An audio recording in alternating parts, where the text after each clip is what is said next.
and guests. What up, what up, what up, and welcome back to the channel. Guys, we always like to burn the end of the candle on both sides, and yet again, we are doing one of our midnight interviews, and it's getting no easier for me to process what I'm supposed to be saying and how we're supposed to be interviewing, so you guys can bear with me. If you don't want to do that, you're always free to click off, but make sure that you like, comment, and subscribe before you do that, and, tell all your friends about it because we really do appreciate that. Anyway, today we have another fantastic topic that I'm actually super excited to jump into that is sure to make all of you angry in the comment section, like it always does.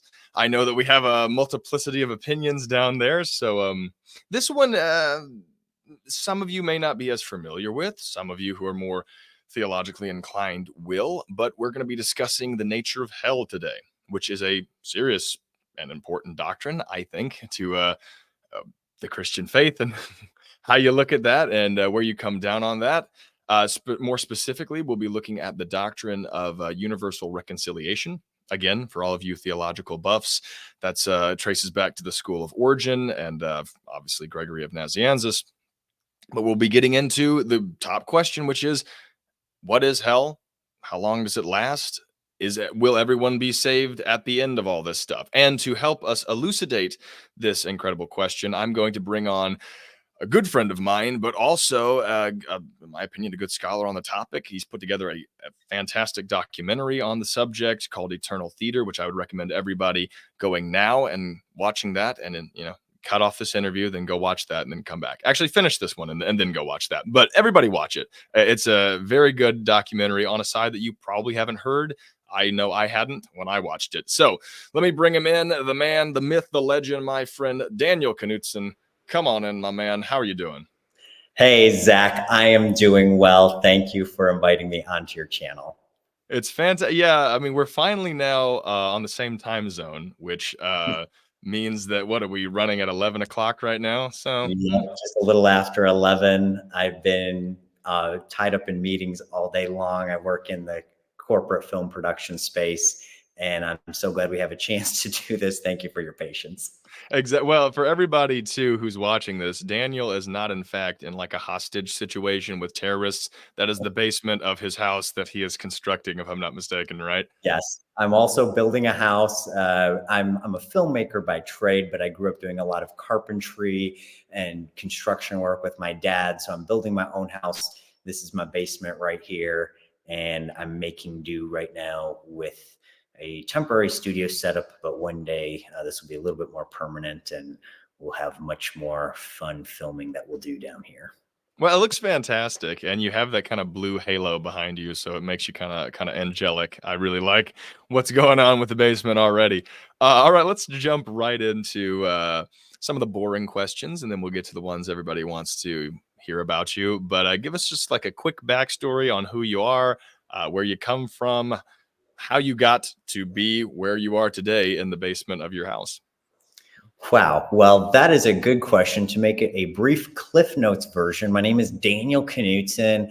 I grew up in a little neighborhood called East Dearborn. It's actually the largest concentrated population of, it's a neighborhood with the largest concentration of Arab Americans. So I was the only redhead on the block, and we had a very interesting upbringing, being that I was Christian. Everyone else, of course, was Muslim. And so it just kind of the whole concept of an interfaith dialogue as a very young child was part of my life and part of my lived experience. I actually had no idea that a lot of Americans were Christians. That just because it was before the internet, it was just something I didn't have any concept of based on the particular geographical area I was from. I always wanted to be involved in film and media. And so as I got older, I started working on movie sets, went on to produce and direct a number of feature films, and then kind of transitioned a little bit into the corporate media space because it's pretty tough to make a living in entertainment unless you become wildly famous. And so started doing more corporate work. And in my corporate production job, I wound up actually doing a lot of international travel all over the world and got exposed to a lot of A lot of actually Christian theology and church history that I was previously totally unaware of. And one of the big theological viewpoints that I had never heard as a child, that I'd never heard even on into my teenage years. I think I would heard it maybe for the first time in my early 20s, was the tradition of universal reconciliation. And that's the theological view that traces far back into Christian history, and especially a lot of the early Christian history, the first 500 years of Christianity after the time of Christ, which was actually a quite prevalent viewpoint in those first 5 centuries that started to really interest me. I was like, I'd never heard this before, and started coming across a lot of that stuff as a result of my work. And then I wound up putting together a documentary on the topic called Eternal Theater. I was able to interview a number of different scholars who had a lot more expertise in these areas than I had. And I put it out there, and actually, surprisingly, it's gotten a lot of really good feedback.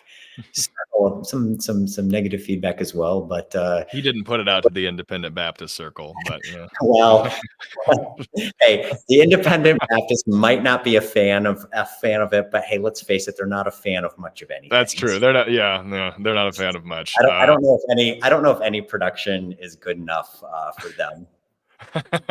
All the Left Behind movies. But so here's the thing. One, I want to make a quick point of clarification for anyone in the audience who maybe is new to the doctrine or doesn't know what it is. Look, I hopped out real quick. I'm back, guys. But can you comment on the fact that this is a distinctly different doctrine than what is commonly called universalism? I mean, universalism, if I'm not mistaken. But just go ahead. Why don't you make the distinction between those two? Okay, so there's a generic idea of universalism, and that's the idea that, you know, everything is truth. There is no distinction of anything, and you know, everybody is you know, part of God, and all of these things. And what's different about the idea of what we would consider more Christian universalism is we don't just generically think that there's no such thing as truth, and that there's no point to any of this, and that we're all just reconciled back to God. We see the role of Jesus Christ as the Savior of the world, and the cross as the event that actually reconciled all of humanity back to God. And so it's a little bit different view than maybe more of what we would think of as the secular universalism view versus you know, more of the theological camp I'd find myself in, which would be more in the line of a Christian universalism. And so that, I think, would be the generically speaking, that would be the difference. Well, I think maybe what we could call, so the universalist idea is that all roads lead to God to some degree. So, I mean, if you're a Muslim, whatever you're doing is the same thing that a Christian's doing. When you die, you all kind of are pursuing the same part of the same thing. And it seems like the universal reconciliation idea is that all roads lead to Christ, which would be a key distinction. That is, what you're doing has to find its way under the salvation plan of Christ at some point in the future. Would that be fair? You can't just do whatever you want outside of the Christian sort of. Yeah. So I guess, yeah, the distinction that we would say is this. Yeah, the general universe thing, you know, all roads lead to heaven. We believe that Jesus created kind of the way for all people to be reconciled to God. And so it's not so much the idea that it's all roads, but that, you know, it's all people are reconciled through Jesus Christ. Right, exactly. Yeah, and that's going to be a much richer topic than what most people have endeavored to go into. And I know what some of my fundamentalist friends are doing right now in the comment section. You've already gotten all your verses and you're about to put them out. But what about this, and that? I'm going to disappoint you today, because we're probably not going to do a whole lot on verses, because if we did, we'd be here all day long. So that's not necessarily the topic here. Later on, we'll get into that. And a quick disclaimer. Me and Daniel disagree on this. We're on a bit of a different side of the coin on it. So, if you don't like Daniel, then please don't not like me. No, I'm kidding. No, but anyway, I do think it is a worthwhile doctrine to at least be discussed. It kind of has been relegated to a fringe, if even that. I mean, I hadn't even heard of it until I had watched your documentary. I mean, I didn't even know this was a This is not a mainstream Christian view. It's very alternative. It would be considered false by probably the majority of Christians who maybe in America, if you just were to generically speaking, ask them, do you believe, all people are redeemed through Jesus Christ? Well, I don't know. Maybe if you asked it like that, maybe more would say yes, but probably a lot of them would be hesitant. And they'd say, like, well, only the ones who receive, Jesus Christ in this lifetime before they die, those, are the chosen, and everybody else is eternally lost. But it is at this point right now kind of seen as more of a fringe idea, but that I don't think that's always been the case in church history, especially ancient Christianity, where these views were much more prevalent.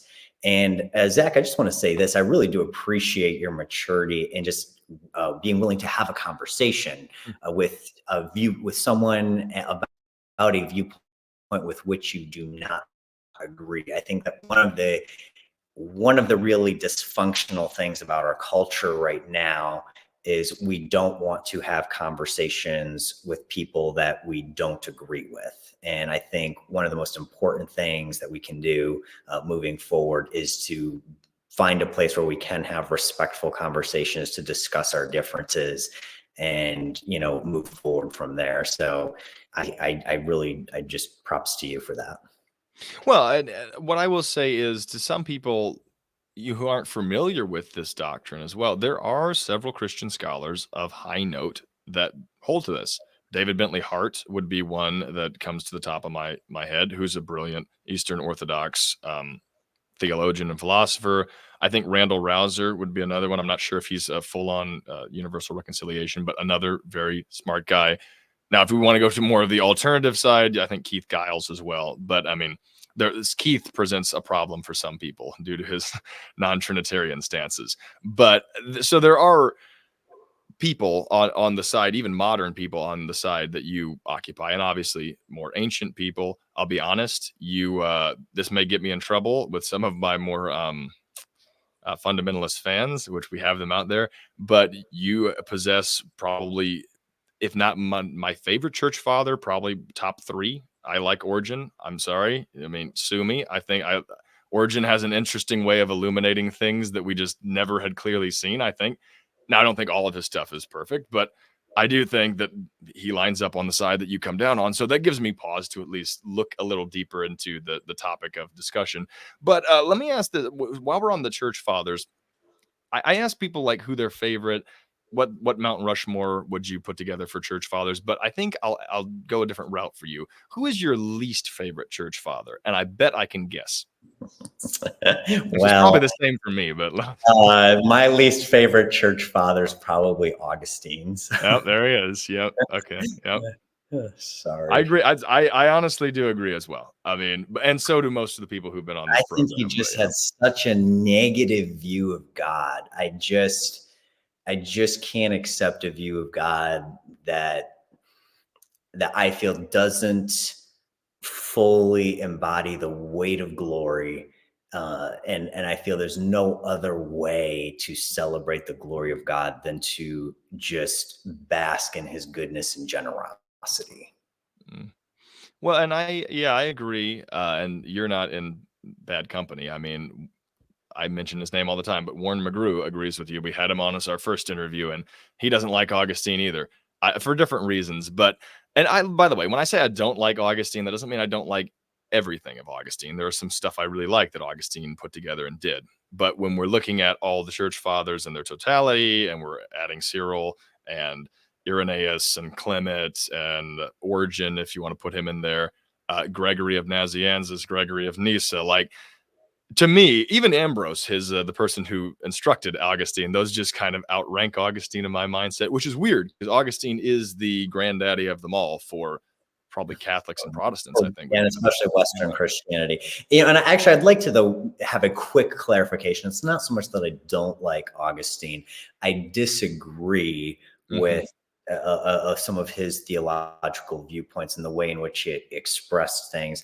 And I would also actually give him much more grace, because he just didn't have even the same resources actually that we have today. He made a lot of his theological assumptions based on the Latin Vulgate, which was kind of a problematic translation, and he didn't read it in the Greek. He didn't read the New Testament in the Greek, and so he was reading a translation back then. There's nowadays we've got a lot more. We've made more discoveries, the Dead Sea Scrolls, all these things. I mean, that's just in 1948. That's relatively recently. We have a lot more information. We've got more data that's actually come to light that we have to research with. And that was all stuff that Augustine really didn't have. So he didn't have that. And that's why even later on in his life, he even published retractions of some of the theological positions that he made, that he actually changed his mind on based on the information that he had to work with, based on the scholarship available to him at the time. So I think that's something important to keep in mind. Today, we have more access to information than he may have had at the time in his life. And then I would also say number two, second reason why I would give him a little bit of grace, he converted from a very, very, very, wild life. And what happens with a lot of people when they do a pendulum swing, they go from one side and then they go all the way to the other side. They don't find the balanced place in the middle. And so I think he did have a bit of a pendulum swing that took him in a very, there's a light behind me. The light loves Augustine, and he wanted to interrupt that.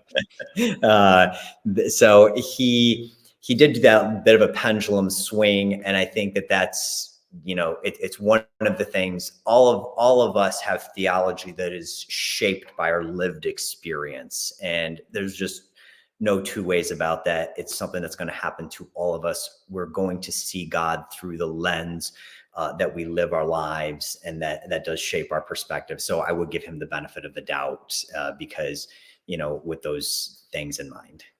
Is there a church father that you wish that the Western side of things built more of their theology on?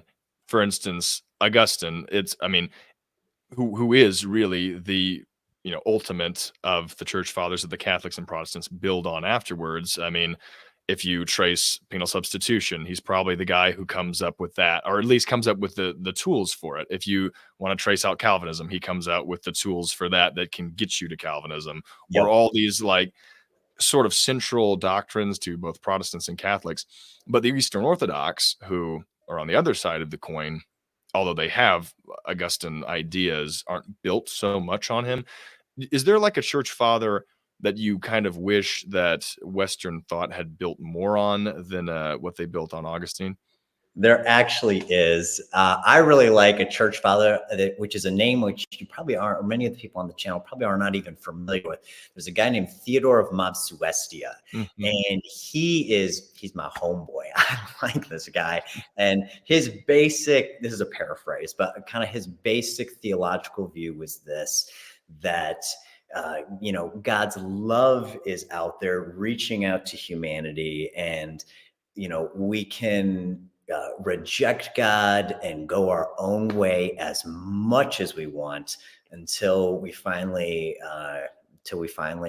open ourselves up to receive God's love. And that was kind of his basic theological view, and super boiled down version of it. And he stated it much more eloquently than that. But I really have a lot of respect for Theodore of Midas, and he's one of my favorite church fathers. And I wish some of his thought was more centrally integrated into Western Christianity.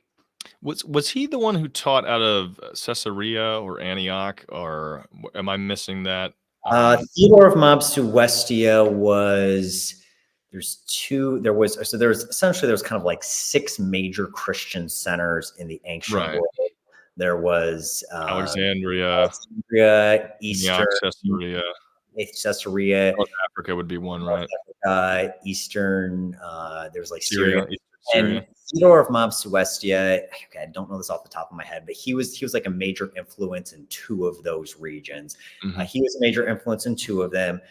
Let's see, you have Origen was a major influence in 2 of them, and then you had in Irenaeus, was it? Irenaeus was, yes, he was a major influence in one of them, which I think was Eastern, maybe Syria. Maybe Eastern Syria, because he was from Lyons. Yeah, Eastern Syria, and then of course you have Augustine and Tertullian, who are a big influence in North Africa. North Africa, right.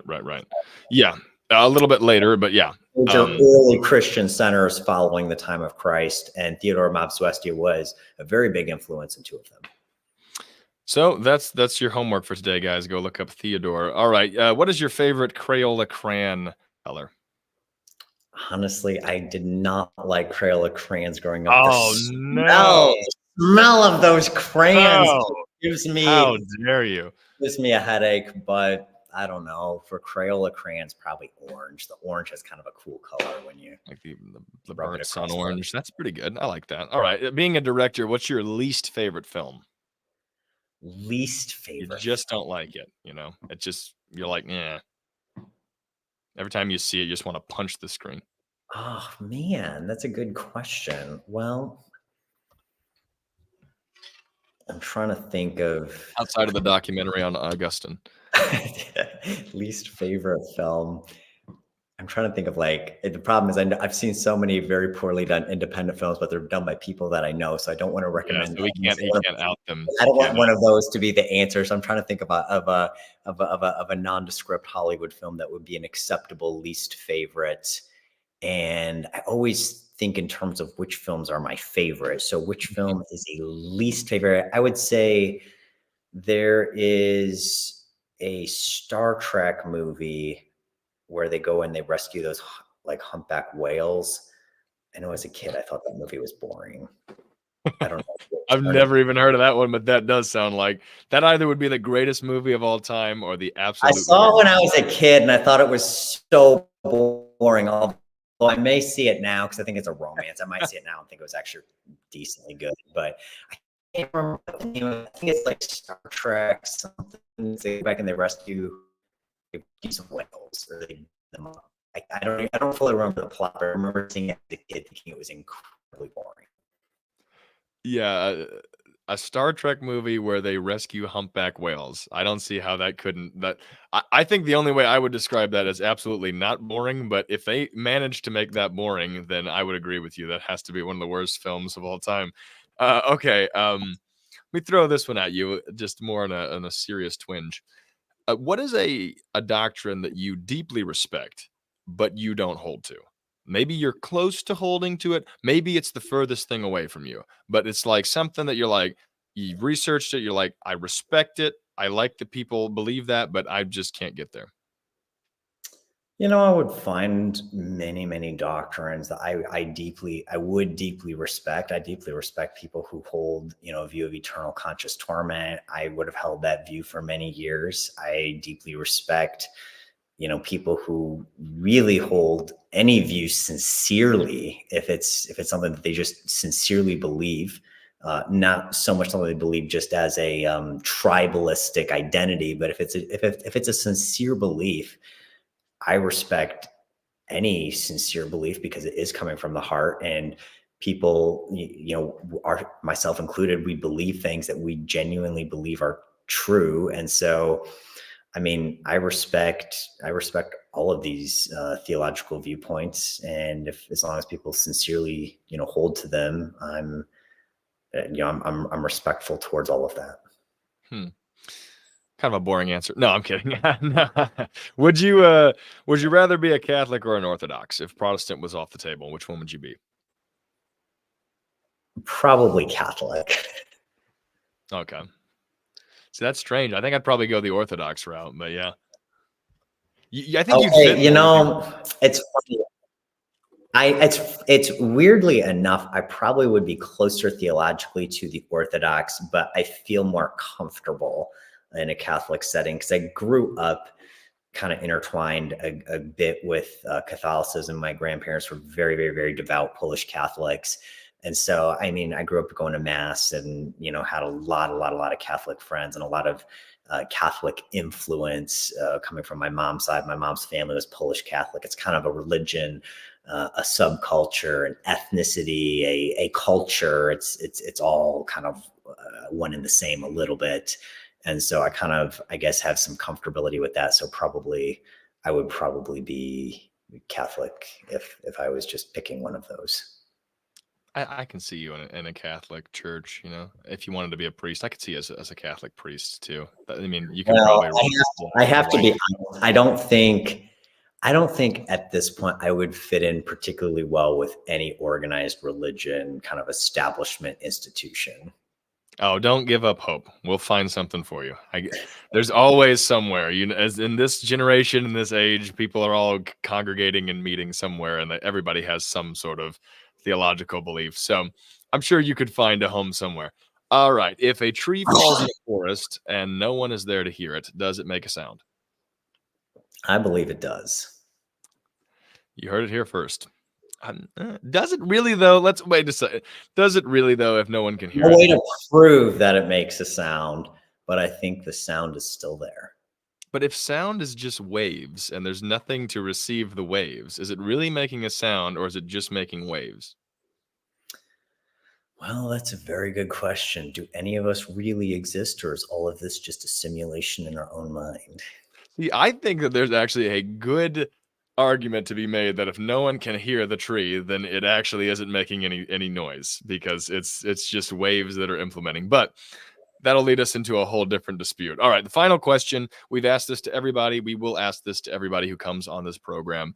This is deeply important. It will mean something to someone when we're all dead and gone. And I'm tallying the results. And I'll just let you know, one of these answers, and it's in a massive deficit right now. I'm not going to tell you which one, but one of them has been picked a bunch more.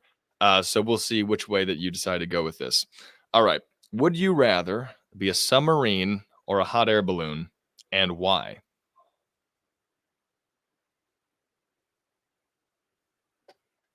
Okay, that's a very interesting question, which I have never been asked.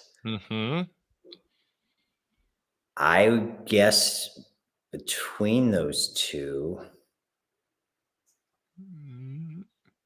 I would. That's a hard one. I probably would be a submarine because I love the water. I love the aquatic environment. I love all the fish and the life of the ocean. So I probably would be a submarine. And just like that, the submarine is continually killing the hot air balloon. You have just added another one to the massive. I literally thought I was picking the oddball. I was like, everyone were too. Yeah, hot air balloon. Everybody has picked submarine except for one person who picked the hot air balloon. I thought that it would be like hot air balloon would blow everything out of the water, metaphorically, but figuratively. No pun intended. Pun intended on that one. But no, the submarine has been the popular choice. It's now 4-1, which is, I'd say, pretty definitive right now. The hot air balloon has a lot of because I feel like submarines are so ugly and hot air balloons are so romantic. Like I would assume everyone would pick hot air balloon. And I was just like, well, for me, I just have this like affinity to the water, and so maybe everybody's playing against it. Maybe they're all thinking that everyone's picking the hot air balloon, and so they're picking the submarine, and that's why we have a submarine majority. Or maybe, but no, they all have good reasons. You had a good reason. Everybody has a good reason for the submarine. Yeah. That's just way better.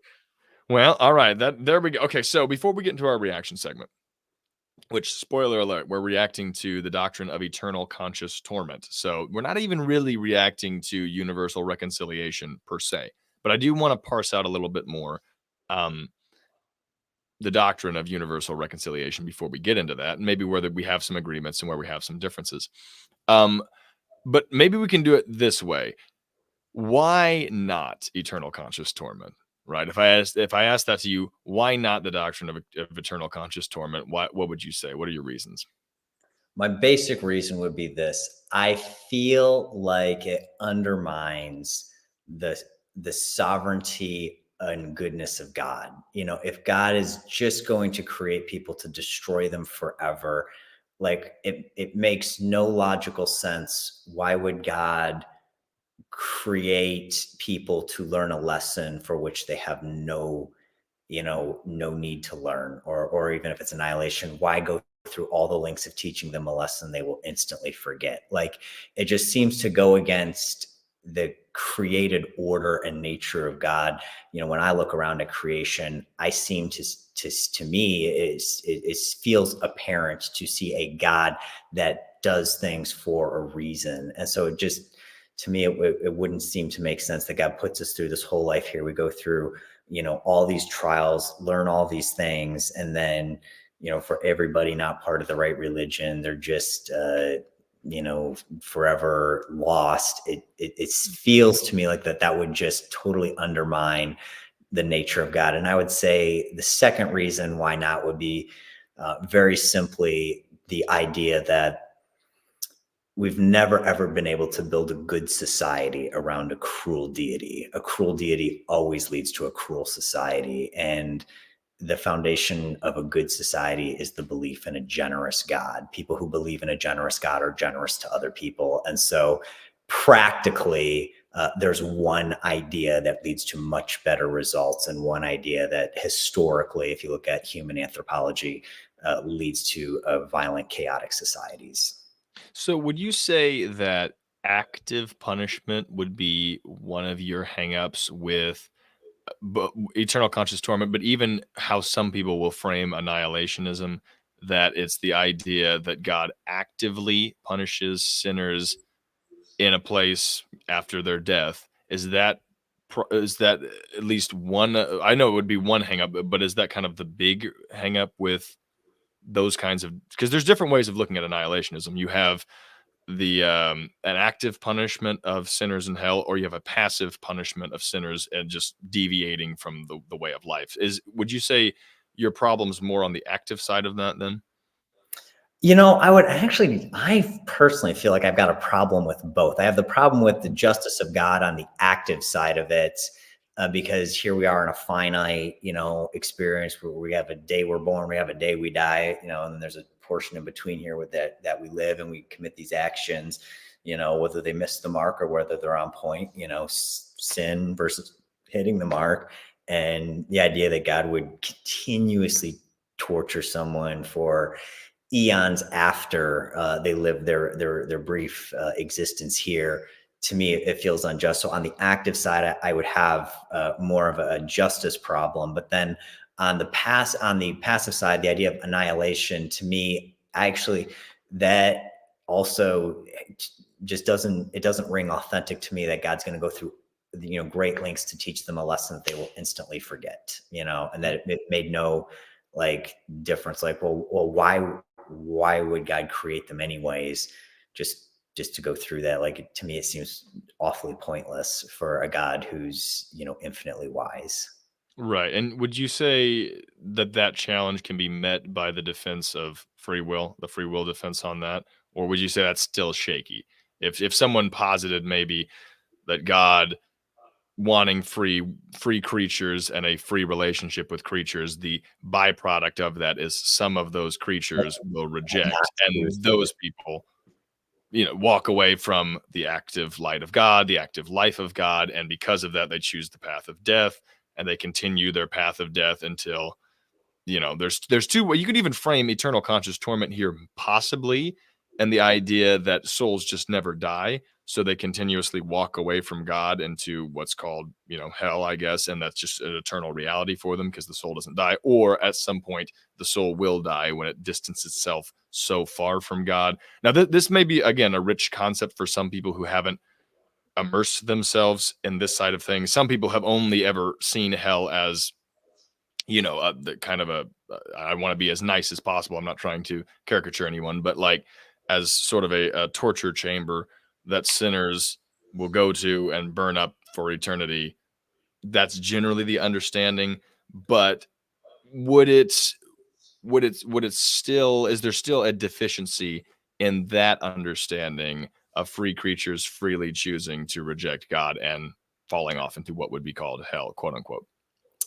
I'll be honest. I feel like our entire conversation around this topic is limited by the fact that we are stuck in time. Based on all the research I've done in the original Greek and the Old Testament, I really don't even feel that the terms we use, the way they're translated into modern English, I don't think precisely communicates the ideas of the original author. And then especially reading through all the Gnostic Gospels, all the books that the institutional church has cut from what we today consider to be the Bible, there's much more of the idea that like we are trapped in time, and when we die, we will no longer be under the constraints of time. And so even the idea of eternal life, it's life outside of time. And so I think even our whole nuance and how we use these terms and throw around these theological viewpoints may not even be the precise ideas that are communicated in the Old Testament, but based on our understanding of how we read these words in English, and then just our understanding of time. We live in a world, like it or not, where we are trapped in time, and time happens. And I personally tend to think that actually death, to some degree, detaches us from time itself. So I don't know how all of that works, but based on my research into the original Greek of the New Testament, I'm tempted to believe that actually the entire concept is a little bit different than what we've been led to believe. Would you say, and before we hop into the reaction videos, this is going to make some people mad, but would you say that you would consider yourself a consistent Calvinist? And I only say that as that you don't necessarily see the free will of man being a sufficient enough deterrent to Yeah, and salvation. guess to some degree, I'm Calvinist in the sense that I believe, God in his sovereign will gets everything he wants. So if he wills that everyone's saved, everyone will be saved. So I guess I would really celebrate the sovereignty of God. And I don't believe that the free will of man is stronger than the free will of God. Right. So I think there's just no way your free will and my free will can ultimately trump God's will.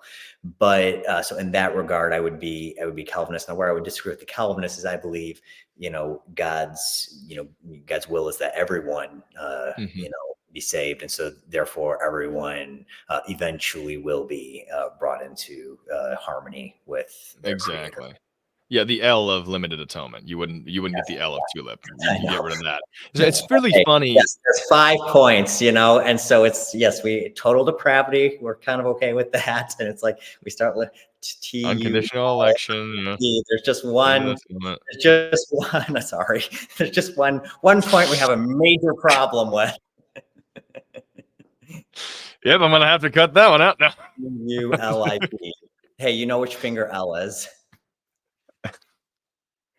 Yeah, well, the Sorry, that you L. can cut that part out.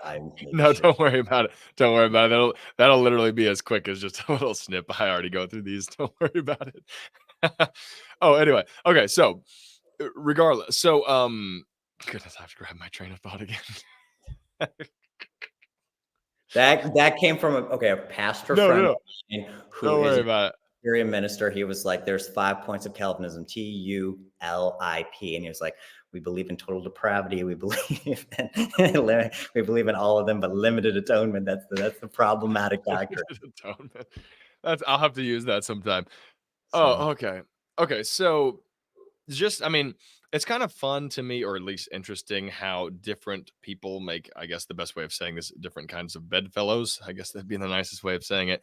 And even though the universal reconciliation has probably been thrown to the curb as much as possible, and if you talk to a real reformed person or Calvinist, they would consider you so far outside the camp as possible, but you're actually closer to them than you would even be to my position, most likely, but just on a soteriological perspective, not necessarily a hell perspective. So it is interesting how there's different I know connection it for is me. kind of an odd connection. Calvinists love half of what I say. They don't love the other half. Mhm. Mhm. Yeah, well, that is it's just funny to me that that is the case with that. Now, obviously, I think where we probably will disagree is just on the nature of free will and what that does to the human creature. But regardless of that, we will have probably some genuine agreement on some of these videos that we're about to react to. I will say this just off the bat, I think that the doctrines of hell, even if you believe in eternal conscious torment or ETC, as it is so nicely called nowadays, has been woefully distorted. I think we can at least admit that in traditional culture and Christian culture, it's been used as a evangelistic tool to, and it's effective. I'm not going to say it's not effective to get people to come forward. And the unfortunate problem for me, whether you believe in eternal conscious torment or not, is we're selling the consequence and we're not selling the product we're supposed to be selling, if I can be as crass as that. And what it looks like is people are trying to avoid the bad place they don't want to go to and get to the good place that they do want to go to. And Jesus gets lost in the shuffle of that. He becomes the lever that you pull to get from where you don't want to go to where you do want to go. And I think that is a big problem. Well, the problem is this: people are making ultimately a decision based on two things. It's fear and selfishness. Like, you're making decision, you're doing the right thing for the wrong reasons. Mm, And so even though it's the motivation is really good, there's a lot of preachers who are, telling people, get right with God, or else, you're gonna burn in hell. And it's a good motivation, but then even if people do buy in and they're like, yes, I need to convert, they're doing it for the wrong reasons. They're doing it based on fear, and they're doing it based on, ultimately, it's kind of like a selfish, okay, I want a better afterlife. So I better make this decision. I better, follow these religious ideas. And it's doing it for the wrong reason. King David said, one thing have I desired, that I will dwell in the house of the Lord, and behold his beauty all the days of my life. And I think that's the thrust of where God wants our hearts. It's to be in that place, not like, well, I'll sign up so I don't get tortured. mhm. I'll do this just based out of fear or selfishness. These character qualities, well, they're not character qualities, they're the opposite, because we should be courageous. We shouldn't be making decisions based in fear. And what I've seen in my own life, excluding the conversation around religion, but whenever I made a decision out of fear, it's been the wrong decision. Like, Right. that's not a good mode of being to live your life by. And obviously selfishness really is not a good mode of being. What's best for me? Well, I better, join this religion so I don't have to torture in the afterlife, so I don't get tortured in the afterlife. I mean, it's not really a good reason. It kind of boils back down to selfishness. So it's kind of, Exactly.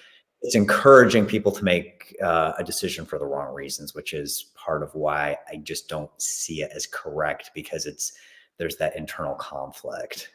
Right. Well, and you end up getting an hour-long sermon on the problem that like the negative aspects of hell, and then Jesus is kind of sneaked in on the last 2 minutes as, this is the lever you pull to avoid this terrible thing. And anything that maligns Jesus, first of all, and puts him as the afterthought to like that's a problem. And I think Christianity does need to fix that. I was talking to my sister Danielle the other day, and I was like, I haven't heard a sermon on heaven maybe ever. Like you never hear that one. You do hear the sermon on hell. I'm like, why aren't we telling people about the sacrifice of Jesus, how much he loved them, how much he wants to save them from their sin? I'm not saying you can't preach on the doctrine of hell if you are so designed to do that, or so God instructs you to do that. But like it seems, especially in fundamental circles, that is the only thing that's preached on, to the Right. detriment of Christ, the love of Christ, the relationship Christ wants to have with you, which is why he came, how to save you from your sin. But anyway, I digress on that, and we'll get into a little bit of that. Let's platform our videos for today. And again, guys, I will figure out a way to do this better in the future. But right now, we're going to have to deal with the problem that all of these are in a list and they will play one right after the other. So I have to be right on this to pause these when they're done, or else we're going to be listening to the next video that we're not reacting to. But mainly on eternal conscious torment, this will be our first video. Is there eternal conscious torment in hell? I think the Bible teaches eternal conscious torment. And I think it teaches it because it also teaches eternal conscious bliss. When we look at, say, the statement in the book of Revelation of heaven, it says that it'll be forever the ages. And everyone agrees that is eternal conscious bliss. It's almost a ridiculous thing to even say that, oh, well, the Bible doesn't teach eternal conscious bliss. Sounds even strange to say that. Eternal life? No, it's not eternal. It's just life for a long time. Then you're dead for good. Because when it's also using just a chapter before, the people will be tormented day and night forever the ages, it's being used in the exact same way as people who are living the life eternal in the very next chapter. So I think there's no doubt if the former is eternal and never stops, then the latter is eternal and never stops. That's just okay. So there's an argument there that is first being made. Now I think what he's pulling out of is Matthew 25:46, if I'm not mistaken, on the sheep and the goats, which the sheep will be divided and the sheep will go into eternal or everlasting life, and then the goats go into eternal or everlasting punishment. And I hate that actually he is bringing this up, because we were planning on doing a debate about this sometime in the future, and now he's going to take all of my good things away from me. But we might as well give you a freebie here. All right, so if there is eternal life, which I think would agree, there is one universalist I found that didn't. He believed that universal wasn't universal in either one of those contexts, but most people think that life is universal or forever, age long, eternal is the best way to say that. How is it that there is not eternal torment for the people? I guess that would be the Very, question. very fair question, because if the verse uses the same word, you'll either be in eternal life or eternal eternal punishment. The two have to be the same length of time. So if you're not, if hell is not forever, therefore heaven is not forever, is essentially the argument. And I would say this: if I were to describe Michael Jordan standing in front of the Empire State Building, I might say there's a tall man standing in front of a tall building. And one of the ways we understand what the word means is based on what it is modifying. And so when we say, a tall man is standing in front of a tall building, Michael Jordan is tall, but he's not the same size as the Empire State Building. The two are vastly, vastly different sizes, even though we use the same word to modify what they are. And so when we say, the God of the ages, the eternal God, well, God is eternal, and life with God is eternal, because God is eternal. It's unending. And so the universalist response to that would be the words which are being described carry the meaning that the term there, eternal, means. And so we would think the life that refers to a life with God is something that cannot end, because the very essence of God is life. Okay. And this actually may be a good time to make this distinction. I was planning on doing it before we got into the reaction segment, but I think it is fair, and we actually should make this distinction. Even more fundamentalist or evangelical Christians, in modern translations of the word hell, everything is collated into hell. Hell is a catch-all term. But if you go into the Greek and the Hebrew, by the way, if you want to go to the Old Testament, we have many different words. We have Tartarus. I mean, that's used once. Hades, Sheol. Hades, Sheol. And I guess, and I think, yeah, there are different things that are being mentioned here. And then if you want to even add another one into that, you have the lake of fire, whatever that concept is. So if you'd like to real quickly just kind of give us a little breakdown of how there are many different terms that are all caught into the doctrines of hell, and how there could be differences in what they're actually describing. Good question. I want to just say, we're talking about something.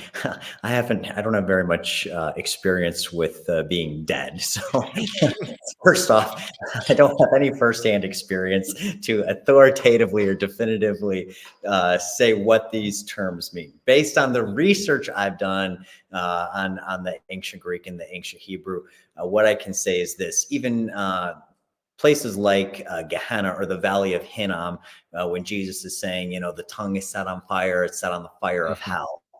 He's talking about a very literal garbage dump to the south of Jerusalem, where they burned the bodies of criminals, they burned garbage. It was this and by the way, just to add this for context, that is when Jesus is talking about the worms die not and the flame is always there. If I'm not mistaken, he's speaking of, in that term, hell is Gehenna, which, by the way, to give you something here, I'm throwing you a bone. Hey, if you throw me a bone, I appreciate it. I receive it, brother. I receive it. In the context, because I had struggled with that verse too. In the context of that, if he's making a reference to what was a valley where you would burn bodies or dead bodies, it makes sense why he's using imagery of the worms don't die and the flames, are never quenched. Well, because you burn bodies back then, and what happens to bodies is the maggots get on the bodies, when they have died. Now, by the way, that doesn't preclude anybody's interpretation to what that means. That could very well be an eternal conscious torment. That could be something else. But at least we should look at the concept and the word being used. I think Jesus was referring to the literal place where the audience he was speaking to right then knew what he was talking about. He was talking about that garbage dump over there. And he's like, that place of uncleanness, the tongue is set on the fire. Like he's using a literal description to tell people, he's communicating the idea of, that specific place. Right. Yeah. So, and obviously, yeah. So, and obviously in the Hebrew, we have Sheol. Hades is used probably the most amount of times in the New Testament, which most likely refers to a holding place. If we were being honest, it probably does, to where saints would go to the bosom of Abraham, sinners go to the place of Hades, or the holding place of the dead. What that means, it's still up for debate. Neither one of us are scholars on that. But regardless, that is a little clarification there as we move on to our next video to take a look at. And to believe in eternal conscious torment. Here we go. Okay, that's why I think most people who believe in eternal conscious torment can believe in it. There's a cognitive dissonance there.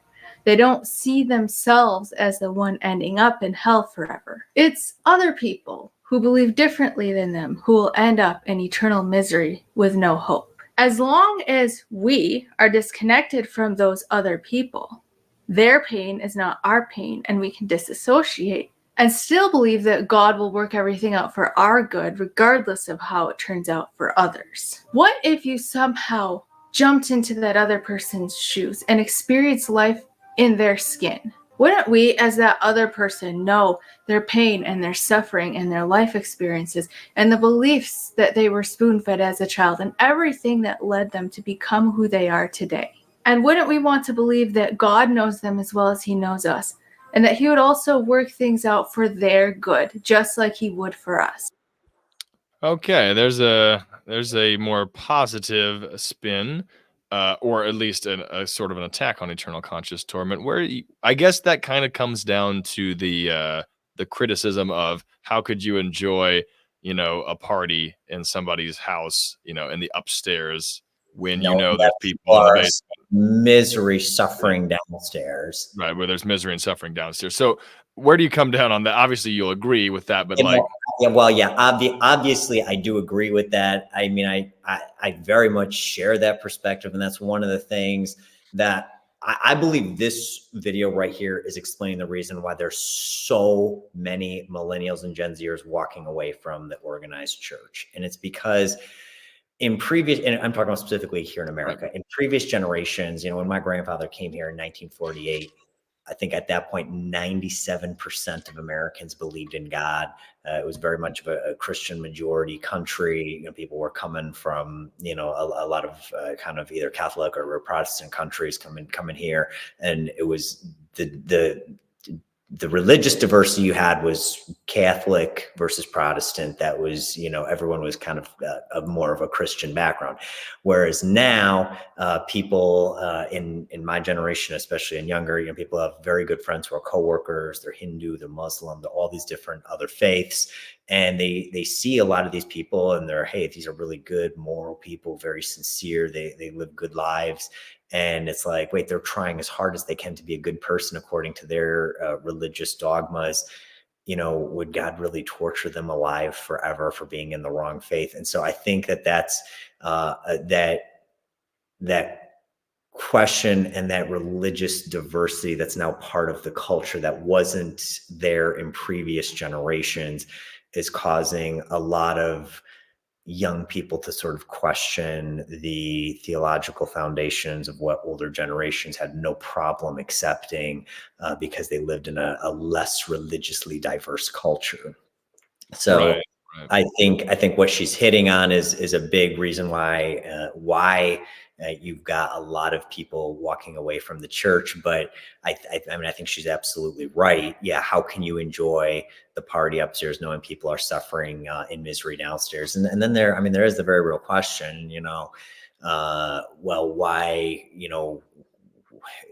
all these other people, why are they, receiving that fate, especially those who've really tried hard to please God and do right by God in their faith system, but yet, they're rewarded with, eternal torture and suffering and misery and all of that. So I think it's easy if you don't have any exposure to people outside of, people who think exactly like you do. It's easy to think, yeah, for the other people. But once the minute one of the quote unquote others, it does change your perspective on life. Right. Now, here's one, because your critics will say basically this is what they'll say. Well, obviously, but the heart's desperately wicked. You're depending on emotions, you're depending on, faculties of your human faculties. It doesn't matter about that. What matters is, what does the Bible say? Obviously, it's come down to the Bible, because, and some will make a more fair argument than that, but it all kind of boils down to that. So obviously, I you probably have a different way of taking the Bible, but I would probably bet that you think that you can affirm your position from the Bible. Now, I will say this, just before I throw this over to you, I do think there's more to it than just that quick binary there, because a lot of times when people say the Bible, what does the Bible say? That is generally a way that they can sneak in, what does my perspective on the Bible say?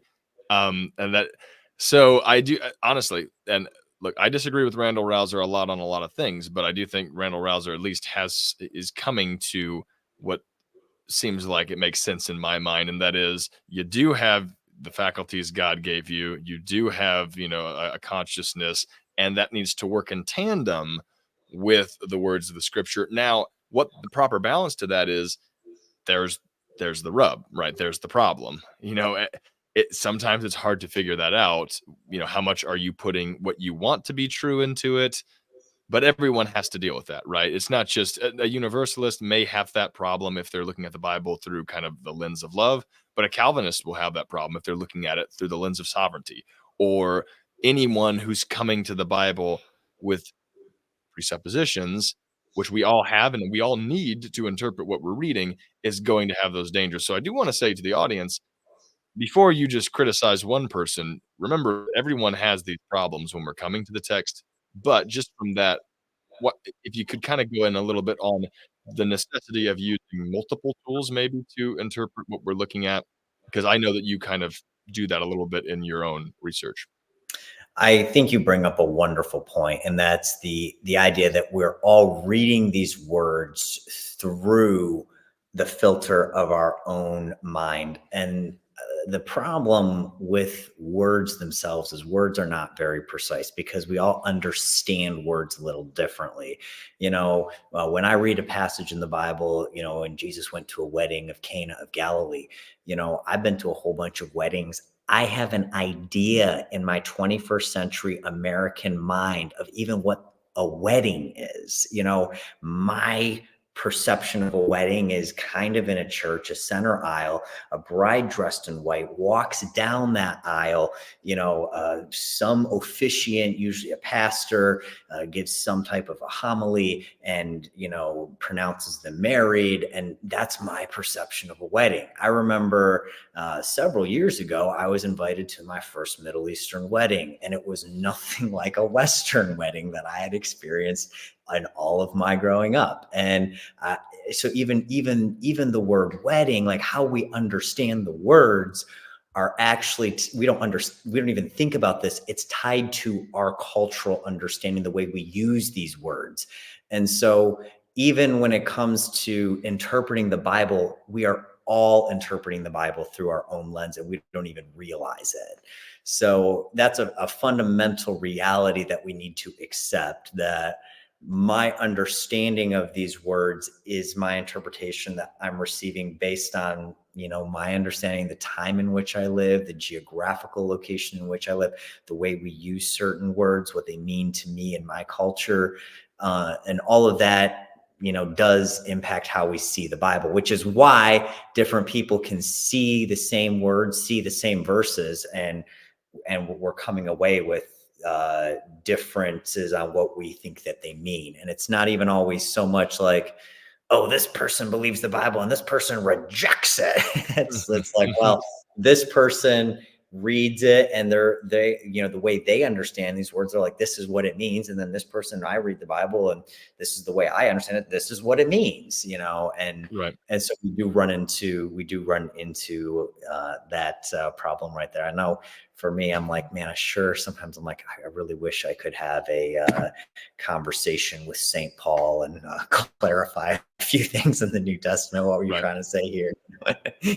Right. Yeah. But then you're not alone on that. What I will say this, though, the first time I encountered the doctrine of universal reconciliation, my red blinking lights went off on the back of my head, and like, I remember calling you after I'd seen your documentary, and I had several arguments, and I had all my things lined up that I needed to talk about, and I still am not on the side of universal reconciliation. I don't know, maybe you'll get me someday, but it hasn't happened yet. I'm so anti-Calvinist. I can't accept it in any form of it. But what I will say is, I wish it wasn't treated the way that it is treated. Even by modern scholars. I mean, Michael McClyman, I don't remember if you know who that is, who put out the book The Devil's Redemption, and has a PhD, and was just trying to trace out, it was a polemical work against universalism. But even the guy who has a PhD in this stuff, when I would watch his interviews, I'd be like, that is not a very good argument. You're caricaturing that side, and it's not even my side, but I know enough people from it. I'm thinking, have you ever sat down and talked to one? Have you ever engaged on the topic without just, trying to, what I did when I was, engaging with you? I don't care what you have to say about it. I just want to hit you with facts and logic, facts don't care about your feelings. Wrong. Exactly. You know what, Jack? I actually reacted the exact same way. I heard this doctrine for the first time and I was like, that is so false. This person is deceived. They think that God is going to redeem everyone. That's dangerous. They shouldn't even be saying that, because then people might think that they're saved and they're not. And I was full on against it. And then, it took many years and trips all over the world. And as I saw more things, I then became more open to it, and then ultimately even wound up embracing that theological view. But there are certain things in life that I think just because there are sometimes red flags that go off immediately, and those red flags should stay there. But I do think we need to be careful. Just because something is different doesn't always mean it's wrong. And we shouldn't be afraid of having a conversation with someone about a viewpoint with which we don't agree. So Right. yeah, I love that. It is something a lot of people don't want to even have a conversation about, which is actually why I made the documentary, because I was coming to some of these things and I wanted to talk to a friend of mine who is a worship leader. And I asked him this question. I was like, okay, why did Jesus come to earth? And he was like, to seek and save the lost. Okay, this is not a trick question. Was he successful or did he fail? And he told me this. He's like, Daniel, I don't want to have this conversation with you. And we just stopped talking about it right there. And we just changed the topic to sports or something else. And I was like, people don't, you know, I was like, the conversation is so tough to even broach. I was like, I'm just going to make a documentary. People can watch it in the privacy of their own home. I've got, if they can keep watching it, I've got 90 minutes to talk to them. Maybe it'll pique their interest enough for them to look into it more. If not, it won't, but they don't have to feel confronted, so to speak. They can take it or reject it, take it or leave it, no pressure. Here's the research I've seen. I'm just sharing with you some of the things that I've found that I felt was interesting over the last couple of decades of my life. And this is just what I've seen and experienced. And so that's kind of why I made the documentary, because yeah, it is a tough conversation. People oftentimes don't want to have it. Exactly. And right before we get to the next video, I do want to make this very clear to the audience, and that is Jesus is fantastic. Your relationship with Jesus should be first and foremost. So, and that's why for me that the doctrines of hell have now become more secondary, even tertiary, because whether hell exists for 2 seconds, for eternity, or for 1,000 years, you need a relationship with Jesus now. I mean, your life should be hell without him. In the life that you're living, Jesus offered a relationship with you. He wants to be in your life. He wants to save you from your sin. And that is so good that is what we should be putting first and foremost. If you want, I get it that the Apostle Paul says some save with fear, you know, pulling from the flames, some save with love, all that stuff. I get it. But if the Christian church could put that first and foremost right there, whatever happens in hell, I don't want you to go to hell, obviously, but I don't want you to go to hell because I don't want you to not have a relationship with Jesus now, currently, right now. Like, forget about what happens when you die. Right now, your life, in my opinion. And Jesus said, I'm come that you might have life and that you might have it more abundantly.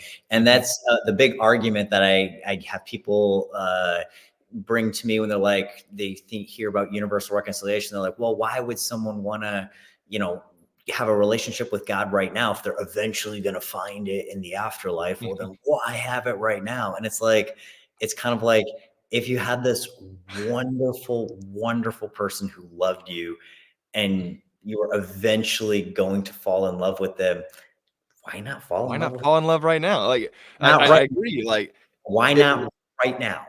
if we all get $1 million when we die, but I could give it to you right now, take it now. Bring it on. Like, and again, that was an objection I used to make, but at the same time, I realized while I was making that objection, I'm again reducing Jesus to a lever that pulls you from somewhere you don't want to be. And I think that really, we need to get, whether you affirm universal reconciliation, annihilationism, or eternal conscious torment, we need to get away from that. That has permeated Christian culture for way too long. That needs to go. All right. Jesus needs to be put center, and then we should have the conversation on what your model of hell is. But again, we should foster the conversation. But I digress. Again, let's take a look at another video that we have here. Will most people suffer in hell forever? One of the top 3 perspectives on the ultimate fate of lost souls is called eternal conscious torment. I think this is the least plausible of the 3, but it's important to be fair. This is not necessarily the view that God sends people to burn in literal hellfire. It's the view that people who continually reject God are separated from him forever in conscious agony. One reason for thinking this might be in Matthew 25. where Jesus supposedly says that the wicked will go away into eternal punishment, but the righteous into eternal life. Revelation 14 says that anyone who worships the beast and receives its mark will be tormented with fire and sulfur, and the smoke of their torment goes up forever and ever. If you've watched this as well as my last two videos, then you know more than most about the debate on the nature of hell. So I encourage you to explore further while remaining humble and charitable. Appreciate that little. Okay, so that's still covering some of the other parts. Again, another one who seems to be more on your side of things, but we haven't touched on the lake of fire yet. Now, obviously, Revelation is an apocalyptic book with a lot of symbolic imagery all throughout it. Anyone who is trying to deny that is lying to you. All right. No, like there's no one who takes Revelation completely literally. I'm sorry, not even futurists do, or else you would have a third of the stars in heaven hitting the earth, and it would take one star before the earth would be blown to bits. So, so we know that we're looking at some form of symbolism. But what is the lake of fire to you? Kind of what is that trying to show us in Revelation? Well, good question. I don't exactly know the best way to describe this, but something that I believe is, I mean, to me, obvious. We are disembodied when we die. You know, the body that the viewer sees right now, that you have, and the body that I have, one day these bodies will die. You know, you might look at me and think that's Daniel Knudsen, but really Daniel Knudsen is something you can't see. This is just a body that's made out of organic material that will one day probably rot, you know, and well, it will, not probably, it will. And it's a kind of That's a honest pretty good prediction, I'd say. Yeah. So people, even the way we describe, you know, do you want to burn in hell? It's like, you won't even have, I don't think you'll even have a body in hell. Like it's whatever, whatever that punishment looks like. I don't even think it's a physical fire in the sense of, like, you know, walking through a fire and just feeling the agony of being burned alive and your flesh in searing pain and torture. I don't even exactly think that it's that, because I don't even think you have a body after you're disembodied from, you know, Well, when you again, I'll die. throw you another bone. I mean, the dragon will be thrown into the lake of fire, which is symbolism for the devil, which all of us know the devil is a spiritual being. Not he's not a physical being at all. So if you do have the satanic kind of spiritual being there, it doesn't. I mean, how are literal flames burning the, you know, spiritual being? So I mean, obviously, and also at the end you have death and Hades being thrown into the lake of fire, which are abstractions of entities. So there is at least some provenance to go in that direction. This is more for the audience's sake. Again, guys, I'm not saying I believe it. I am just Right. I'm just Well, saying there are things to consider. this is a deep conversation. We're talking about both deep theological as well as some kind of philosophical territory, because we're, you know, talking about the afterlife. And so what I see the lake of fire is, I believe it's actually something similar to what St. Paul encountered on the road to Damascus. On the road to Damascus, St. Paul encountered some kind of, just the powerful presence of God, and just the light that radiated on him. You know, Saul, Saul, why do you persecute me? And it was like blinding to him. And in just those moments of being in that presence of the pure, like, presence of God, it like literally burned the pride and the ego right out of him. And he you know, has this 180 from being, you know, a guy who literally sought out people, imprisoned them, tortured and killed them, to being the mouthpiece of Christianity. I mean, it's incredible. And I think what he encountered on the road to Damascus, I think that the lake of fire is something like that. And it's the complete pure presence of God that is like, God says, I'm a consuming fire. It's something that just destroys the deficiency inside of us, the ego, the pride, the selfishness, all of these things.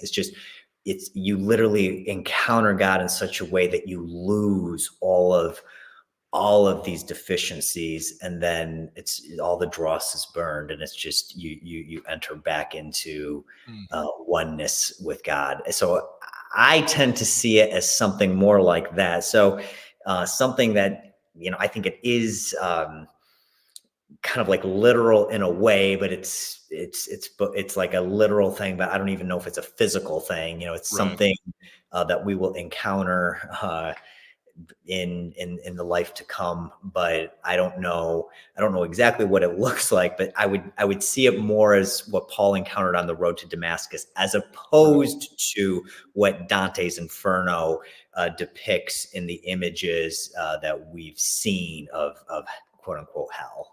Right. And you'd probably take the verse, God is an all-consuming fire, in support of that, potentially, maybe. Yeah.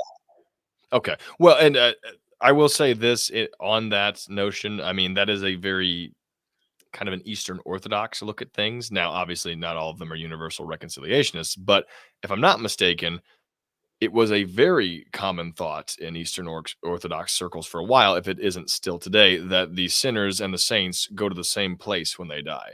They go to the presence of God. For those who are prepared for that, it's a time of bliss and joy. For those who aren't, they're burned away or melted away, either annihilated, or that's just their physical state forever, or some of them believe that they are reconciled at some point in the future. But that's the Eastern Orthodox way of looking at it. If I'm mistaken, Orthodox, please correct me in the comment section. I've heard that before, but that's not my tradition. So we all have things to learn. Okay. Let's take a look at one more here, at least. What's it good? Okay. This is going to be great. I'm going to put up your absolute favorite preacher of all time, I'm pretty sure. We would say, well, Jesus wants to save you from loneliness, or he wants to save you from purposelessness, or wants to save you from anxiety, or he wants to save you from poverty, or he wants to save you from failure, or he wants to save you from sickness, or he wants to save you from disappointment. No, he desires to save you from hell, from the fiery hell, the lake of fire that is eternal. The message of Scripture is that salvation is a rescue from a real place called hell. Jesus spoke more about hell than anybody else in the Bible. In fact, he spoke more about hell than everybody else in the Bible combined. And he defined it as conscious, eternal punishment. Conscious, eternal punishment. Our Lord Jesus believed in eternal hell. Okay, I'm going to let you take a crack at this, but I have got to start off first. I even forgot that one was in there. I gotta be honest. Okay, guys, this may not be the most charitable thing to say in the world. One of my least favorite teachers of all time is John MacArthur. I'm sorry, and that's not an anti-Calvinist rant. I like Doug Wilson. Some of my favorite teachers of all time are Calvinists: Bruce Gore, Kenneth Gentry, Gavin Ortlund. I just don't like John MacArthur. I think that he strawmans a lot of things. And by the way, what he just said there, I'm going to be as charitable as possible, is wrong. Jesus didn't come to save you from hell. He came to save you from sin. Sin. He didn't come to save you from hell. He came to save you from sin, from the sin that you had, so that you could be restored to God. So that's the first problem I have, outside of all the hidden assumptions that are thrown in there. And he says that Jesus said, preach more on hell than anyone else did. Well, to be fair, there are 4 synoptic gospels. A lot of them are covering the same territories. So that's not, it's not necessarily fair. And also, he didn't bring up the fact that the Old Testament, there's not much of a idea of the New Testament version of hell in the Old Testament. That is at least something that can be brought up. And the second thing, that really irks me about that clip. I forgot I'd put that clip in there, by the way. But the second thing that really irks me about it is not just the hidden assumptions that are thrown in there, not just kind of the blasé way of saying it, that like this is obviously the case, The but honest soundtrack. and the honest soundtrack of it. But like the fact is, the man has been in ministry for 50 something years, like way beyond anything that me or Daniel have been, you know, even in a ability to read the word of God. And to get that fact wrong about what Jesus came to do is just, how do you miss that? Like, how, and also he says it's a rescue operation. A rescue operation from who? Is this a rescue operation if God the Father is the one who's putting you in hell? Like that so okay, I have to throw it over to you, Daniel. I had to air out all my grievances there because I thought that was just riddled with problems. Well, I would just agree with everything you said.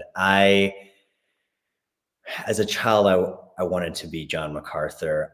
I looked up to him. He was an influence in my childhood, and I see the stuff that comes out of his mouth now. And like, I say this earnestly from my heart. I'm like, I wish he could encounter the true love of God. I wish his family could encounter the true love. Like, I really wish he could encounter just the overwhelming goodness and love of God, because I sometimes just watch him preach and I just see the hate in his eyes and he's trying so hard and he's manipulating people and force feeding them. And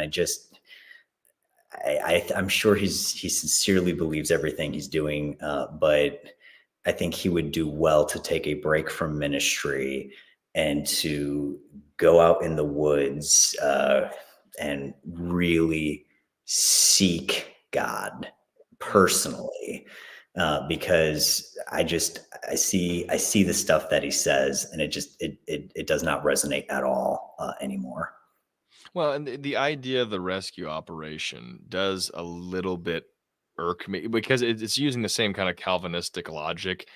The problem is you are solving the problem you created. It like Right. that's my issue. That's the same problem with the Calvinist idea, and it is, you know, God set that fire. So Right. just because he goes in there to take people out of it, he still set the fire. It's not heroic at that point, is it? It's now Right. it's He set actually the way house worse. on fire, and now he's saying, but if you ask me, I'll come save you. It's And for people who believe in the sovereignty of God to the degree that Calvinists do, or at least purport to, what is this ethereal thing outside of God that is forcing him down this road?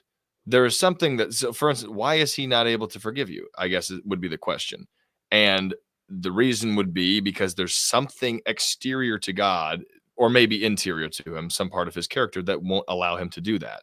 And I'm not saying we're not on the subject of atonement or anything of that nature, but it is worth noting that when someone says that Jesus comes in as a rescue operation, right, to save you from hell, and then in the same breath says that God the Father is the one who condemns you to hell and keeps you there and punishes you in hell, you have a little bit of a consistency issue. I think, at least this is just the way that I see it. You have a little bit of a consistency issue that you're dealing with here of if it's just this thing where Jesus comes to save you and God the Father, is the one who's bringing the punishment down. Why?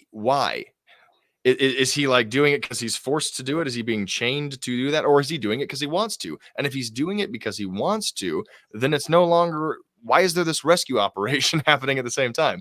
Is there a break in the Trinity? Is Jesus out of lockstep with God the Father? Anyway, Jesus that's is just a all random loving, but he's got to save you from God. Jesus saves you from God. This whole dichotomy that this theological viewpoint presents, it presents, God the Father as just a kind of a tyrant, but then the old Jesus, meanie in the sky. Yeah. but then Jesus steps in and he takes the wrath of that tyrant for you. On that cross as Jesus died, the wrath of God was satisfied. Mm-hmm. That's a great line. It rhymes. It sounds really good. That is not in the Bible. It really is not in the Bible. And I think we've been, as Christians, we've been drawing all these lines from the Old Testament sacrifice system, and saying, see, Jesus is the same thing. It's the same thing. It's the same thing. And I really don't think it is. Jesus did not say, go out and make converts to save people from God. He said, go out and make disciples, teaching them everything I've commanded you. And I think, the commands of Christ, which the church barely even teaches most of those, other than the idea of repent, because the kingdom of God is at hand, we teach that one. But then, all the other ones that Jesus taught, so mmany interesting concepts that we kind of overlook, because it's like, well, we're just trying to save people from going to hell. And, it's that whole saving people from God concept that has been really deeply integrated into our theological system at this point. And I feel like we got a little off track, and now we've gone a long ways down a little deviation that I feel very much misrepresents the idea of God. We read, I believe it's in Ephesians, where St. Paul says, or where, excuse me, it's not in Ephesians. I'm not sure if I should have looked this one up, but I think it is Ephesians, where it's Jesus saying, if you have seen me, you have seen the Father, and, or I think it's St. Paul says, like, he is the exact image. That's in John too, I think. Yeah. It's in John too. Jesus is the exact image of God the Father. And so when people, pastors sometimes have this, well, Jesus is love, but God the Father, is something other. He's this judge. He's this, fill in the blank. It's not even a biblical view of God. Like Jesus, it's not a Trinitarian view for sure. No, it's, Jesus is the exact manifestation of God. And so the exact same love and the exact same, in the way that Jesus extended his love to the world is the same, the same thrust as God the Father. And that's something that I'm always fascinated with. The interesting thing in Christianity is the judge and the redeemer are one and the same. And so it's not this idea that, well, God has to torture someone because he just has this torture fetish that he's got to fill somehow. And so he's got to see who did something wrong that I can punish. It's not that at all. It's a loving father. And it's, if I had a kid who was touching the stove, the reason why I would correct them is not because I just want to spank my kid. It's because I don't want them to get burned and I don't want them to hurt themselves. And so I might say, hey, don't touch that. That's dangerous. And it's in the same, I think God the Father is the exact same way. He is not, he's not punishing people because he needs to have somebody to punish. Right. It's only for our good. The judgment and love it's all one and the same. It's only because he loves us, and it's only to draw us to himself. It has nothing to do with needing to torture someone. Well, and exactly. And I think I was talking about this the other day. I think we add deficiencies to God because we can't understand his character. And I personally, just a personal anecdote, I've been watching somebody, but I won't mention names because I don't need to, but the example is someone I've been watching taking advantage of someone else that I really like, someone who's very close to me. And I watch that person continuously take advantage of this person who loves them deeply and continuously shows love towards them and is happy to do so because they love them that much, right? And if you go and ask that person, why are you doing this? They're like, I love this person and I will continue exercising my love towards this person. You're like, but they're taking so much from you. And they're like, yes, but it's not a detriment to me because I love that person. But I'm outside of this arrangement. Right. And I'm thinking to myself, that person should get even. That person should be made whole for all the stuff that's being taken away from them, even though they don't think that. I'm the only one who thinks that. And I was almost thinking to myself, this is a time I need to start exercising a form of Christian patience. And it realized to myself, I'm like, a lot of times we look at God and we say, look at what the sinner is taking away from God. God needs to be made right. And I feel like we're trying to stick up for him, but we have a wrong understanding of how God is. God is infinite in these things. You can take from him and no matter how much you take away from him, he always has an infinite well of that thing. Infinite well. We all have a bank account. We can give away money and there's less in it, but God's infinite. Exactly. He can keep giving away, and he doesn't become any poorer by any gift he gives. It's a totally different concept. And this is really interesting. There was a Calvinist friend of mine who said this to me. He said, Daniel, God can be prideful because he's God. And because he's God, because he actually created the world and he did everything, he can be as prideful as he wants. And my friend said that he was the only proper, he was a divine narcissist and could be that. That's what he said. I think exactly. That was the thrust of the argument. And I'm like, even if he could be, he wouldn't be. To whom would he brag? To whom would he brag? Exactly. Even if he could be, he wouldn't. He's better than you. Even if he could, there's we're bragging to people to try to get other people to see how cool we are. Exactly. There's nobody above God. There's no yes. First off, he has no there would be no one that he would even could brag to above him, so it would be completely pointless for one. But then secondly, you cannot divorce God's character from his power. His character determines what he will do. You cannot separate those two. And if God is love, then he is not all of these other things. And I see that as just such a contradiction in the nature of God. And so even the people who are doing those mental gymnastics that yes, God can be a divine narcissist because he's God, and because he created the world, he has that right. And I'm just like, yeah, but God doesn't have those deficiencies. He doesn't have, he didn't have that abusive parent growing up. He didn't have, he didn't have the friends at school that made fun of him. He did all these. It's just might makes right at that point. Exactly. Yeah, he's perfect and he's infinite. So he doesn't struggle with all of these things that we struggle with. Those would be foreign to him. And that argument, again, people don't like to go this way, but just do a quick abductio absurdum or reductio absurdum on it, and go the David Bentley Hart way, which I think is right. And that is to say, what if Satan had conquered God in his coup against heaven and wasn't fallen? He defeats God. And Satan now is the most powerful character in the universe. Can he do whatever he wants? Can he make what's moral? Are we compelled to worship Satan now because he's the strongest person? And that's the same amount of logic. It's the same kind of logic that's being used. If it's the strongest person, how about me? What if I'm able to overthrow God? Can I make any law? And is it right for me to do so? Should you worship and praise me for it? The reason that God is worthy of praise and admiration is because he's better than you. He's on all of the things you're deficient at. He is not deficient on those things. And, in the same breath that a Reformed person will say, God doesn't need you, which I agree. God doesn't need anything. They'll say God doesn't need you. They will then sneak in all the things that he needs you for. For instance, you can steal honor from him, and now God needs you to suffer so that he can get his honor back. I thought God didn't need you. I thought you couldn't do anything of any consequence to God, but now God is so actively invested in the things that he needs to get back from you. It's an extremely contradictory argument that you need pages and pages of explanation to explain the quote unquote simple exegesis of the passage. Exactly.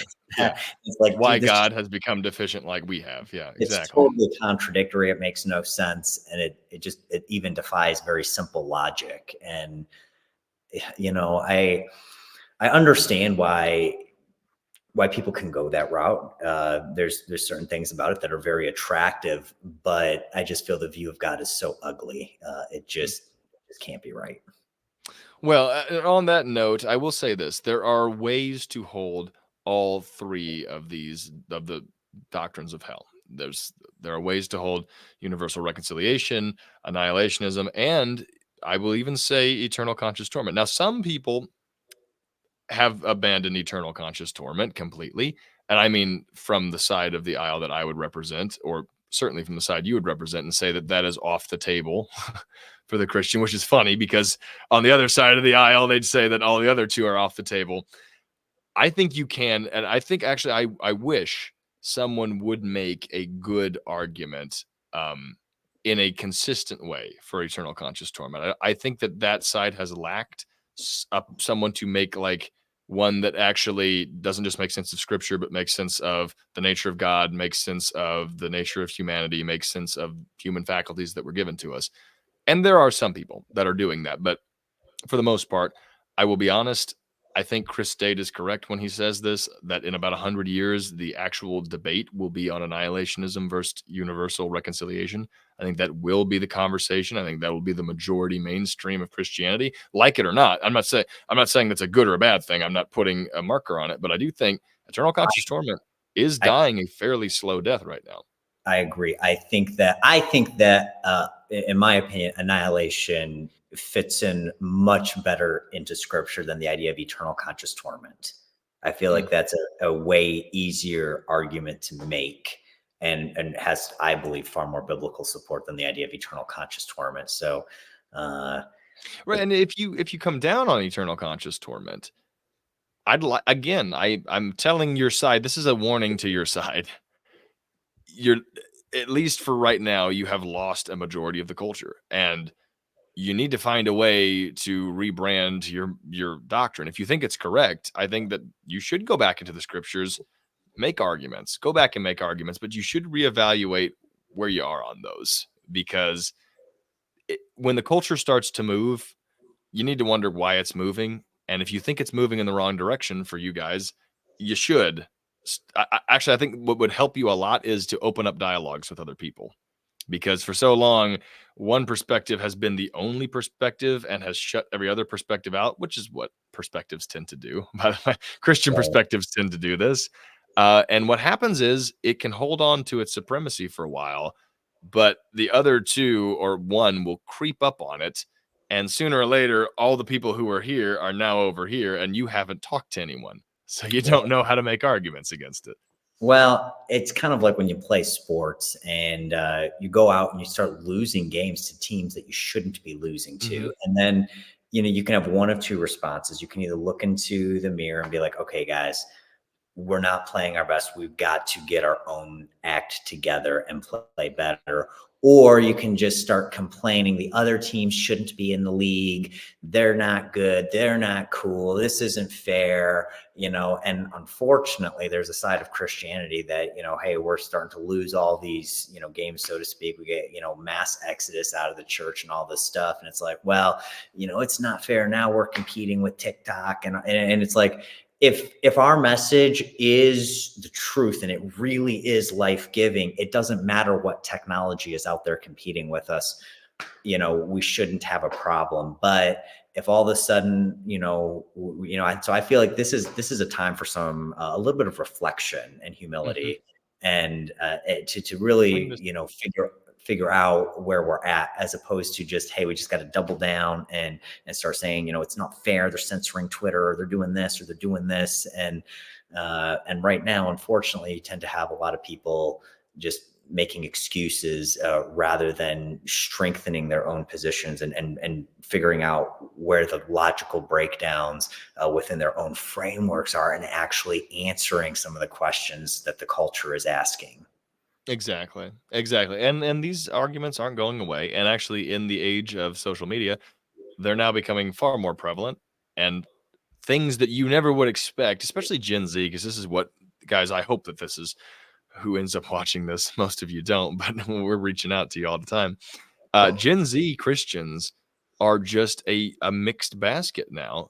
And it's funny to me, because there was a time in history where you went to a reformed school and you could guess all the doctrines that you lined up on, right? You were a Calvinist, probably penal substitution, some form of premillennialism, amillennial, but dispensationalism wouldn't be there, right? Or if you went to an evangelical school, you're dispensational, you're Arminianist, you reject paedo baptism. You could just guess based on where they were.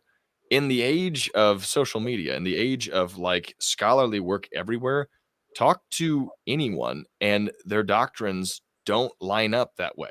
Like, you can find this is a Calvinist who also at the same time doesn't accept penal substitution, which that's crazy to think of. Or there's people who are postmillennialists and Molinists. That's where I come down on things. There's so many multiplicity of opinions. this conversation is going to happen. I'm just going to tell everybody this. I'm just making a prediction. It's going to be a conversation that happens more and more. And if you want to participate in it, I think you should, from all three perspectives of this, because it's going to happen one way or another. So you can get angry that people are having the conversation, but if you want to at least foster the conversation, even if you want to disagree with it or debate it, I think a good place to start would be just exactly what we've done here today. I'd love to have someone on who affirms the doctrines of eternal conscious torment.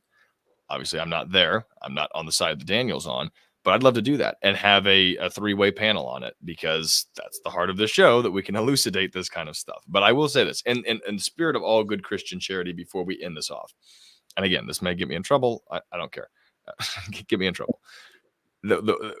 Everybody knows that I don't hold to universal reconciliation at this point. All right. I've said that 1,000 times. I don't hold to the traditional way of eternal conscious torment. My system doesn't preclude it, but I don't hold to the traditional way of it. I guess if I lined up anywhere, it would be probably with the annihilationists, but very shaky. I'm kind of shaky in between those two. But I think all three perspectives can be articulated in a Christian Orthodox way. Some can be more right than others. I'm not saying that that means that all three of them are the most right that they can be. But I think that you could hold to all three of them and still maintain a form of orthodoxy. I don't think that your doctrine on this is going to damn you to hell, if I can use that form of the pun right there. I guess I don't find them to be a damnable heresy yet. I could be wrong, but there's my spirit of charity, and I think that'd probably be the same for you, right? Oh, absolutely. Well, and even if you look at Christian history, all three of these views have been held by church fathers that are widely respected, that were leaders in shaping the foundations of our whole faith system. So these have always historically been a part of Christianity. They still are today. And different Christians do interpret the Bible differently when it comes to the topics surrounding the afterlife and how all this happens and fits together. But I think that the reality is there's always been Christians that have held to these three views, and likely there probably will be for some time to come. But I think that these are conversations, especially right now, that the church needs to be engaged with, because whether or not pastors in the pulpit address these questions Sunday morning, kids on TikTok who are actually into faith are asking these questions. They're seeing TikTok videos, they're seeing social media videos, they're seeing interviews like this. People are asking questions, and the church needs to be forthright to be able to just have the dialogue, to have these conversations. Absolutely. Well, thank you, Daniel, for enduring with us on this late sort of vigil that we have engaged with. We'll have you back on sometime. I'd love to do a debate on this topic. That way, it'd be a little more controversial. But I wanted to have you on first off, just as a guest, so we could just enjoy being in harmony for a little bit before we get out our knives and try and stab each other. Well, let's have a friendly debate one day, but God bless. Thank you so much for having me on the channel. I really enjoyed our conversation this evening, and I look forward to the next chance we get to discuss this. Absolutely. And guys, like and subscribe, and we will be back when we are back. So, don't quote me on when that's going to be, but